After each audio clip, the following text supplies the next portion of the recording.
What's up, guys? Back here again with another quick video.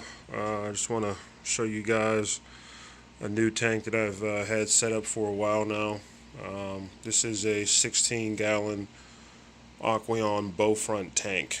I picked this one up at my local Petco. Interesting story.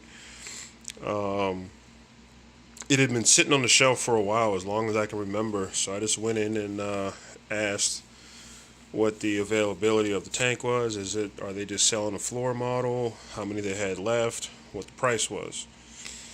Come to find out that they only had one in the store, and it was the floor model. Um, Original price I think is $100. You get the tank, you get a lid, fluorescent light, heater, and a filter for $100, which isn't a bad deal. But the guy had said, this is the only one we have. It has been out here for a while. He said, if you want it, I'll check and see what the best price I can give it to you for. He came back and said, if you want it, I'll give it to you half off. It's yours for $50. However, it didn't come with a filter, so I had to get one of those. It did not come with a heater. Had to pick up one of those. So maybe $80 all in for the tank. But I love the way it looks. The hood that it came with did come with a fluorescent light, but I had a 10-gallon tank in this very spot, and I was using the Fluval Eco Bright light, so I just went with that one, and honestly, it lights up the tank a lot better than that fluorescent light that comes with it. I am using the Fluval Stratum. My first time using that. Haven't seen any significant growth yet, but it's still early. I do like the way it looks. It's significantly cleaner than some of the other substrates I've used.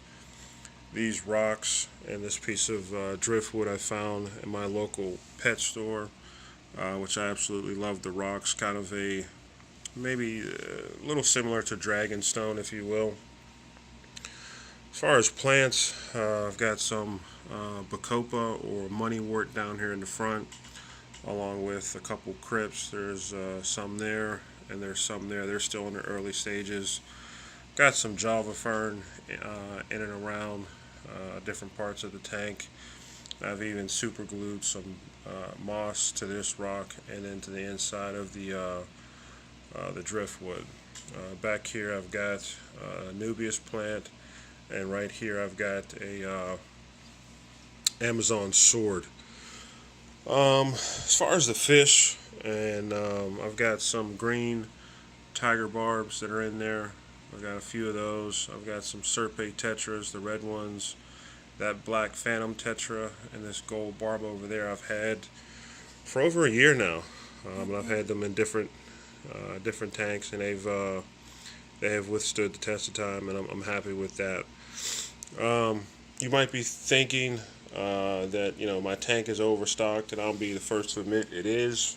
I have also done videos before talking about overstocking and how to overstock and what you need to do with your filtration. So the filter that actually comes with this tank is only a 10-gallon filter.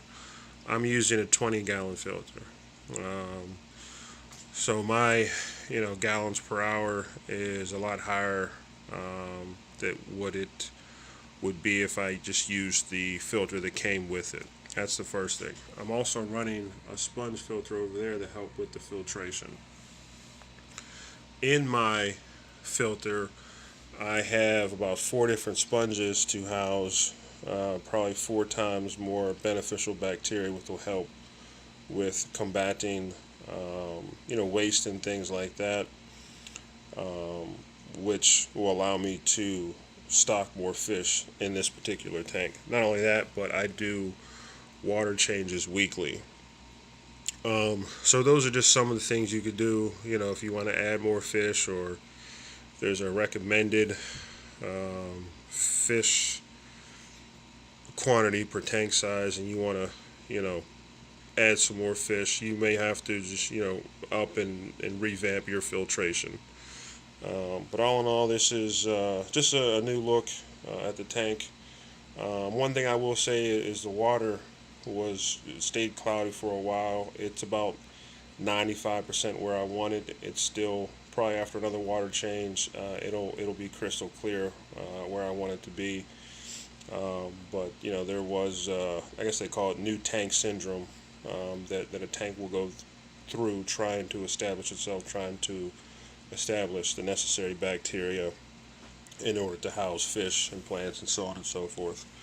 But just a quick look at the tank. I absolutely love, the Bowfront. You can see how it gives you that distorted view.